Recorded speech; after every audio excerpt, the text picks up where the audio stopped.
কি রে, হুজুর এখানে নামাজ পড়তেছে, তাকে একটা লাত্তি দিয়ে যায়। হুজুর নামাজের সময় আমাকে কিছু করতে পারবে না। হে আল্লাহ, আপনি সবাইকে হেদায়েত দান করুন, আমিন। আল্লাহু আকবার, আল্লাহু আকবার, সামি আল্লাহু লিমান হামিদা, আল্লাহু আকবার। কি রে, হুজুর দিয়ে আজকেও আবার নামাজ পড়তেছে। তার সাথে আজকে আরেকটা খেলা খেলবো, দাঁড়ান দেখাইতেছি আপনাকে।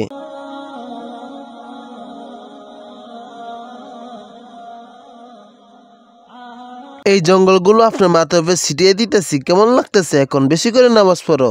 আসসালামু আলাইকুম রহমতুল্লাহ, আসসালামু আলাইকুম রহমতুল্লাহ। হে আল্লাহ, আপনি সকল মুসলমান ভাইদেরকে হেদায়েত দান করুন, আর যাদেরকে হেদায়েত করবেন না তাদেরকে ধ্বংস করে দেন, আমিন।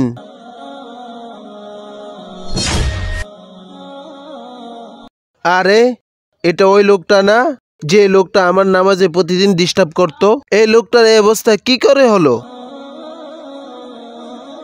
আরে ভাই দাঁড়ান, এই লোকটার এই অবস্থা কেন? উনি পাগলের মতন এমন করতেছে কেন? যে সমস্ত মুসলমান ভাইরা নামাজ পড়তো তাদেরকে তিনি নামাজ অবস্থায় আঘাত করতো। হুজুর, তাদের অভিশাপে তার আজকে এই অবস্থা। হুজুর, তার জন্য একটু দোয়া করেন। এখান থেকে শিক্ষা নেও মানুষ, আল্লাহ ছাড় দেন কিন্তু ছেড়ে দেয় না। আল্লাহ তাআলা সঠিক বিচারই করেছেন। আমি আল্লাহ তাআলার কাছে দোয়া করি এই পাগলটাকে যে ভালো করে দেন, আমিন।